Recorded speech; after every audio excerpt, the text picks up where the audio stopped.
continuar conversando com o Dr. Rinaldo Ferreira, que é farmacêutico. A gente está falando sobre os riscos da automedicação e eu queria saber agora com o doutor se a automedicação é uma questão cultural ou vem muito de encontro ao problema que a gente tem no nosso sistema de saúde, a demora para se conseguir uma consulta e a pessoa não quer prolongar esse sofrimento, então tenta uma alternativa da automedicação para aliviar. Qual a avaliação que você faz sobre isso? A automedicação ela é multifatorial, então não dá para a gente culpar uma coisa ou outra, né? Então tem a ver sim com o fator cultural, que é bastante importante, né? As pessoas se acostumam a ir na farmácia sem a receita e pedir ajuda. Isso também tem uma influência porque o Sistema Único de Saúde não teria como atender todos os pacientes para qualquer transtorno, né? E também porque isso gera custo, demora tempo, né? Tem o tempo necessário para marcar a consulta, conseguir. Então, custo, dinheiro, aspectos culturais. Então, só para ter uma ideia, esses medicamentos usados sem prescrição médica geram uma economia de 30% a 50% em termos de demanda que seria gerada nos médicos do Sistema Único de Saúde. Então, a gente precisaria de 50% mais médicos do que a gente tem hoje. E médicos clínicos gerais, médicos de atenção básica, né? Nos postos de saúde. Então, é onde mais falta, a gente tem mais necessidade de médico. Então, tem esse fator econômico bastante importante para o sistema de saúde, para os planos de saúde, para o paciente que paga a consulta também. Então, não é uma causa só, né? Perfeito.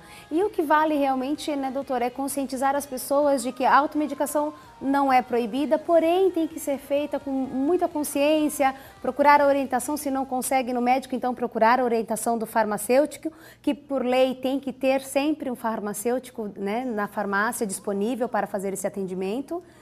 Acho que isso é o mais importante para o pessoal que nos assiste, saber que a automedicação ela é possível, porém com muita cautela. Com bastante critério, né? E esse bom senso e critério tem que ser por parte da sociedade, do farmacêutico, né, e do próprio médico. Não querer exigir sempre que para qualquer transtorno, tá uma dorzinha nas costas, vai ao médico, né? Sim. Tá com uma dorzinha de cabeça, vai ao médico.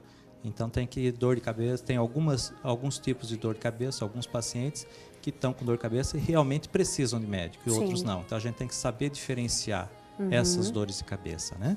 E aí vai muito de acordo com a queixa que o paciente está te apresentando na farmácia, essa orientação que o farmacêutico vai dar vai ser nessa análise da queixa e do que ele está observando. Da queixa, da frequência, das possíveis causas, né? Então sempre o farmacêutico vai fazer uma anamnese farmacêutica, né? Que vai fazer perguntas a esse paciente para que ele construa a necessidade do paciente, para que ele entenda a necessidade do paciente e saiba o que fazer de melhor para o paciente. E em alguns casos vai ser a prescrição farmacêutica, que é a indicação de um medicamento que não exige prescrição médica para esse paciente. E a prescrição farmacêutica vai ser um dos temas abordados no Encontro de Líderes Farmacêuticos, que acontece agora dia 1º, é isso, doutor? Isso. Então, agora, sexta-feira, dia 1º de novembro, a gente tem o Encontro de Lideranças Farmacêuticas, que vai estar acontecendo no Hotel Mercury, em Balneário Camboriú. Todos os farmacêuticos estão convidados, quem não é farmacêutico, médicos, outros profissionais de saúde, os próprios pacientes que quiserem participar, a inscrição é gratuita, né? E são todos convidados.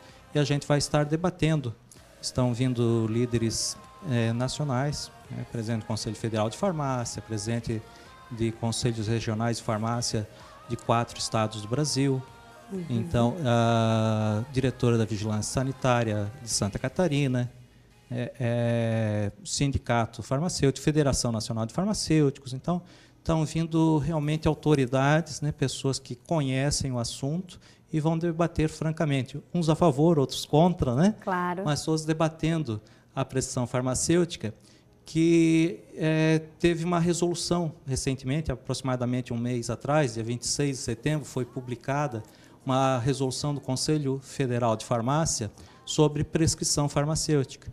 Então, dizendo como o farmacêutico deve fazer essa prescrição. Então, ela não é obrigatória, né? Não é todo farmacêutico que tem que fazer, mas, se for fazer, ele deve fazer com critérios, seguindo determinados, observando detalhes, né, para que essa prescrição seja bem feita e que respeite as necessidades do paciente, né, e não extrapole os limites da ação, da atuação do farmacêutico. Claro. Então, é importante sempre estar observando a necessidade do paciente e a segurança desse paciente. Então, por isso que foi feita essa resolução, inclusive responsabilizando o farmacêutico. Então, o farmacêutico, agora com essa resolução, essa responsabilidade que já existia, ela se tornou mais clara, mais explícita, porque agora, com a prescrição, o farmacêutico, então, ele vai estar escrevendo o que está indicando para o paciente. Vai fazer um receituário mesmo. Vai fazer uma receita, né, entre aspas, né? Sim. Uma receita farmacêutica. Entendi. Então, ele vai estar escrevendo aquilo que até hoje, até um mês atrás, ele só falava para o paciente, orientava o paciente e entregava o medicamento para o paciente. Sim. Sem a responsabilidade, né, propriamente dita, porque o paciente não teria, por exemplo, como depois falar, mas eu fiquei ruim, mas foi o farmacêutico que me indicou. Isso. Então, agora, hoje o paciente está saindo com um documento na mão, né, onde o farmacêutico deixa de forma explícita, né, o que ele prescreveu para o paciente e como o paciente deve usar aquele medicamento. Perfeito. E quem quiser se inscrever, doutor, ainda neste encontro que haverá de líderes farmacêuticos, como faz? Então, a inscrição é gratuita, é só mandar um e-mail para aline@farmaefarma.com.br. Eu pode fazer por telefone também, no telefone 47-3249-6000. E começa a que horas no dia 1º? Então, começa às 9 horas da manhã, a gente recomenda que o pessoal chegue ali pelas 8h30, né? Antes das 9, porque às 9 horas em ponto a gente vai estar começando. Perfeito. E essa será apenas uma das pautas debatidas no encontro? O tema central é prescrição farmacêutica. Então, vai ter 3 mesas redondas, com vários apresentadores e estimuladores de debate. E a primeira mesa, o tema é prescrição farmacêutica mesmo, né? O segundo tema é transtornos menores. E o terceiro tema é medicamentos de venda livre.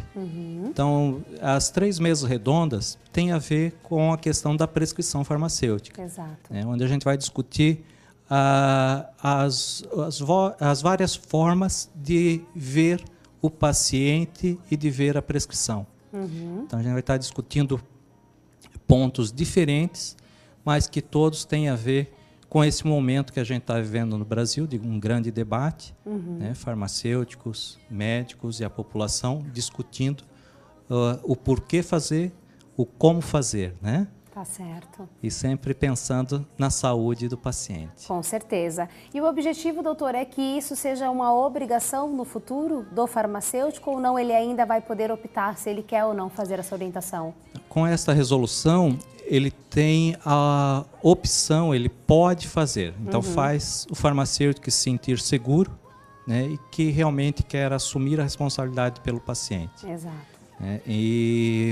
Eu acredito que daqui a alguns anos, com o amadurecimento dessa resolução e com o entendimento pela população desse serviço farmacêutico, os próprios médicos e pacientes vão exigir que o farmacêutico faça, né? Exato. Que ele registre aquilo que faz. Exato. E vem muito de encontro à necessidade mesmo do nosso país em relação à saúde mesmo da população, né, doutor? Porque realmente a gente tem um sistema de saúde que ainda não dá conta, não atende todo mundo. E se esses casos menores, onde realmente o farmacêutico possa auxiliar, vai ajudar demais, né, a todos os médicos e ao próprio paciente. Isso vai ao encontro do que está acontecendo em outros países, né? Em outros países da Europa, a Inglaterra, a Espanha, a Austrália, aqui nos Estados Unidos, no Canadá. Então, tem se discutido e tem caminhado nesse sentido. Cada vez mais o farmacêutico e também outros profissionais de saúde assumindo em conjunto com os médicos. Então, cada vez a gente tem uma saúde mais multidisciplinar, né, e com diferentes olhares sobre o paciente. Então, o olhar do farmacêutico é um olhar sempre relacionado com o uso do medicamento, né? Então, e principalmente com o uso desses medicamentos que não exigem a prescrição médica, esses medicamentos que hoje o paciente já compra sem a receita médica. Né? Então, é um serviço complementar ao serviço do enfermeiro, do dentista, do médico, né, dos diferentes profissionais que cuidam da saúde do paciente. Exatamente. E que sempre trabalhando juntos só vão beneficiar a todos os pacientes, cada um na sua especialidade, mas podendo auxiliar este paciente, acho que é o objetivo de todos, né, doutor? Isso. Eu acho que todos os profissionais de saúde contribuem de alguma forma para a saúde, para a qualidade de vida, para o bem-estar do paciente, né? E quando a gente entende isso e começa a trabalhar desta forma complementar, um ajuda o outro e o paciente sempre é o mais beneficiado, né? Com certeza. Doutor Rinaldo, muito obrigada pela sua participação, por esclarecer todas essas dúvidas do nosso público. Viva Bem sempre estará de portas abertas para recebê-lo. Obrigado, foi um prazer estar aqui. Prazer foi nosso.